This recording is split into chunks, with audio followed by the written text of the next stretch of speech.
Wow, tough acts to follow. I'm having fun. I don't know you guys, but I'm learning a whole lot. So this should be good. Good job.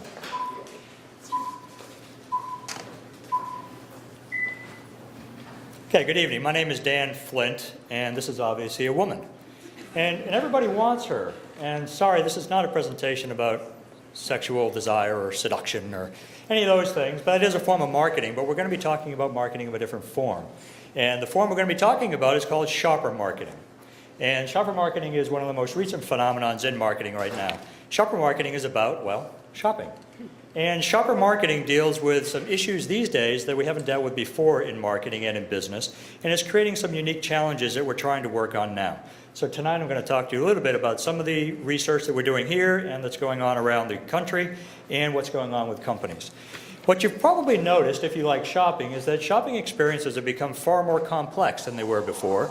They've become more expensive, they've become more experiential, so we're getting more involved in the store.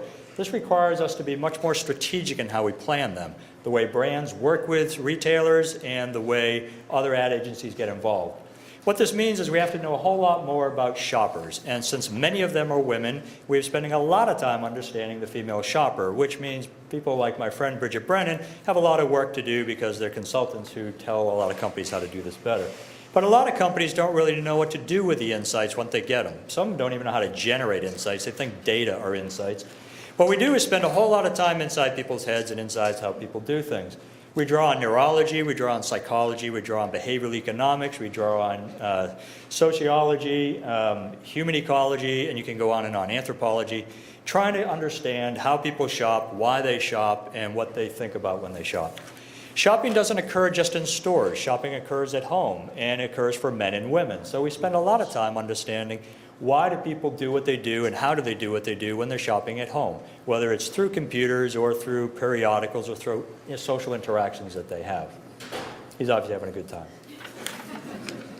So, sometimes we do things that are shopping related while we're on the go. So digital devices like mobile internet devices, this thing is called, that we all have floating around with us right now have fundamentally changed a lot of the way we do things. It's changed the way we shop. We spend a lot of time studying these devices, and broader than this, all kinds of electronic devices and how we interact with them.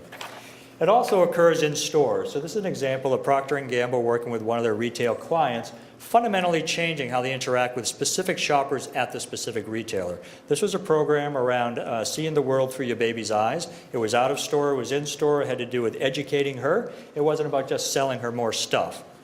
This is an example of shopping lists. We study how we make lists. Turns out that if you believe most of the research we do, there's a lot of research that says 50 to 76% of what we buy is decisions made in the store, not on our list. But a lot of the things that are on our list show up in weird ways. We spend a lot of time trying to study that and study how people make their decisions to plan for shopping. Here's an example of Campbell's Soup at the top. You've probably seen this. This is them trying to make shopping easier. One of the things we're trying to do is make shopping a better, more pleasant, more efficient process for shoppers. This makes it easier for stocking, but it also makes it easier to find what you want. Try and change their labeling to help shoppers be much quicker at identifying which product goes with which condition.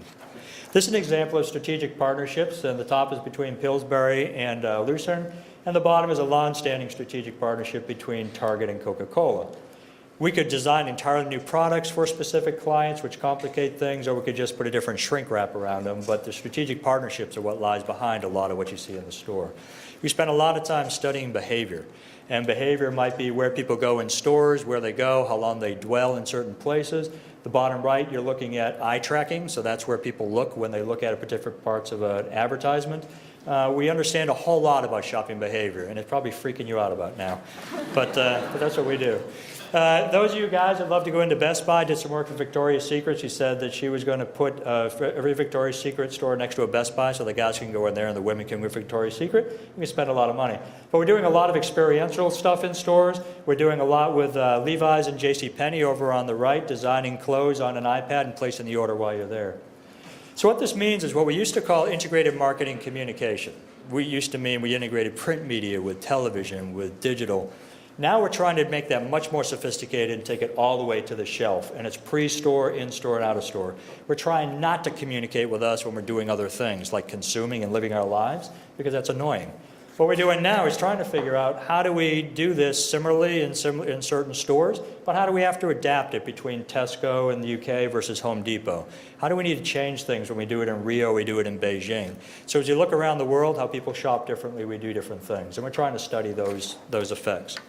One of the big things we're worried about is measurement. A lot of executives are holding marketing, like everybody else, accountable for what we spend our money on. Go figure. So what we're trying to figure out is how do we measure the impact of some of the things that we now can control. This has become quite a powerful weapon or a powerful tool or a powerful helping device. And figuring out how to measure everything we have control over now has become quite complex. Something called marketing mix modeling. The other thing is supply chain management. When I'm doing something specialized for a retailer, I'm going to wind up having a lot more what we call stock keeping units out in the system. And these are short-run programs that complicate supply chain management and add cost possibly. So we're doing quite a bit of research on creating agile supply chains. So what's this all about? Yes, every brand and retailer seems to want her attention. They want her loyalty. They want to be part of her conversation, and his as well. The stakes are high. Billions of dollars are being spent on trying to make this happen. And there are other things complicating this as well. If you look at it, she's become more powerful. And she has more information. She does not believe in gimmicks. And you have to earn the right to be part of her conversation. And that takes a lot of work, a lot of serious research. She is actually a real bodybuilder, by the way. That's not photoshopped. And we're trying to do some things that help business and help the economy. But for me, it's far beyond that. If we do this well, we can help businesses, we can help the economy. But in my mind, what we ought to be doing is if we can do this well, we can help emerging markets, we can help developing nations, we can connect with societies that need to know a little bit more about commerce, and we can do it in a sustainable way. And at UT, we're trying to work on all those things. Thank you.